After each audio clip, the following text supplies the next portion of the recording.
Australia, Canada. Two gigantic countries with low populations, incredible living standards, and friendly, welcoming people. Welcome back to the Geography Bible. I'm Sam, your narrator for the video. In this video, we'll be comparing two countries which are actually quite similar, but geographically are nowhere near each other. Then, once you've watched the video and dropped a like, of course, we will then ask you which one you'd rather live in and which one you would rather just visit, and why. We will compare their demographics, geography, economies, quality of life, and of course, we'll throw in some interesting facts along the way.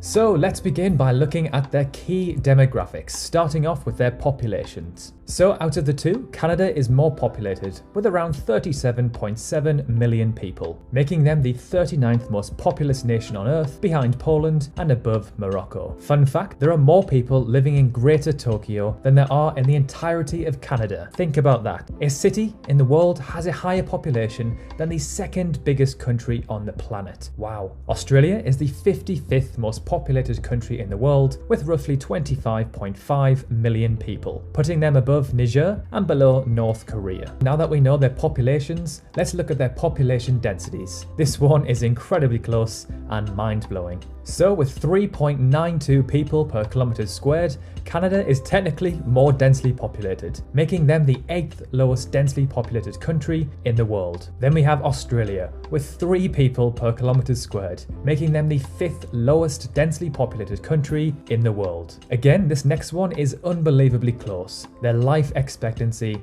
at birth. So Australia just takes the win here at just under 84 years, followed by Canada at just under 83. This means that Australia has the 8th highest life expectancy in the world and Canada is in 16th place. But are you ready for another crazy fact which actually counteracts the previous information?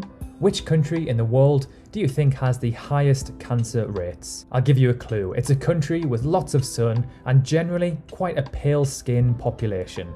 It is, of course, Australia. And then in 11th place, Canada. And finally, for demographics, let's look at the average age of the population. Now, a younger population is generally a better thing. This means a younger workforce and less of an aging population to hinder the economy and healthcare system. So Australia wins this one with an average age of 38.8 compared to Canada's 42.4. Alright, let's now move on to their geography, starting off with their total land area. This section should be interesting because they are both gigantic. Being the second biggest country on Earth, only behind Russia, Canada has a staggering just under 9.1 million kilometers squared total land area, compared to Australia's 7.7 million, which makes them the 6th biggest country in the world. While Australia is an island, it is considered a continent, but it technically is the biggest island on Earth. For a visual comparison of these two countries, let's hop over to thetruesizeof.com, where we can see the true size of these countries side by side. It is difficult to represent our 3-dimensional world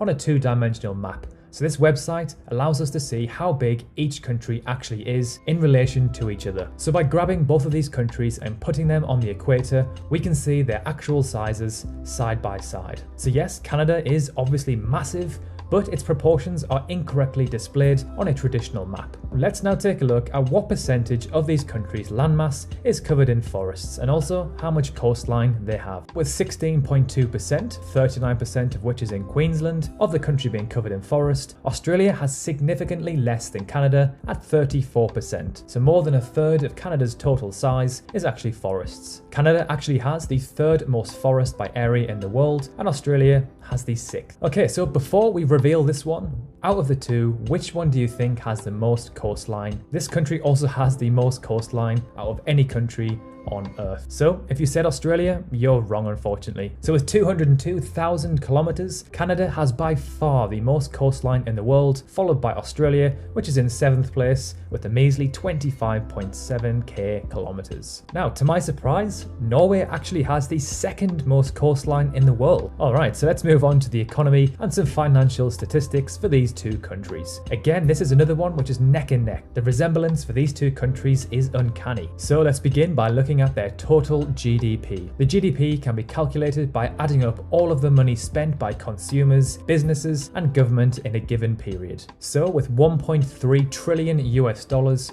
Australia has the 13th biggest economy in the world, which is actually very impressive considering their population is only 25.5 million. This puts them above Spain and below South Korea. Then, with 1.65 trillion, Canada is the 10th biggest economy in the world, behind Italy and above Russia. However, Canada's economy is actually growing faster at just over 3%, and Australia just under 2%. Now that we know their GDP, we can calculate their GDP per capita by dividing their total GDP by their population. Australia actually takes the win here, with around 55,000 US dollars per person, compared to Canada's 46,200. So the personal wealth of the average Aussie is around $9,000 more than the average Canadian. However, Australia is the 16th most expensive country to live in the world, compared to Canada, which is in 24th place. So this probably balances the two nations out. And to end the economy section, let's have a look at some quick fire statistics. Both of these countries have identical education expenditures at 5.3%. Inflation is higher in Australia at 2% compared to Canada's 1.6%, and Canada has the 8th most billionaires in the world with 44, compared to 31 in Australia, which puts them in 12th place. And finally, let's end this section by looking at the Big Mac Index. No, seriously, this is a genuine thing. So buying a Big Mac in Canada will burn a bigger hole in your pocket compared to the land down under at $5.29 and $4.98 respectively. And to end the video, let's finish off with some quality of life statistics and facts, an area which both of these countries excel in my opinion. When I think of Canada and Australia, I think of high wages, good education, and great living standards in general. Of course, they are both not perfect, and they do, of course, have poverty in certain areas. Let's start off by looking at a not so great statistic for these two countries, to which they are neck and neck, their obesity rates.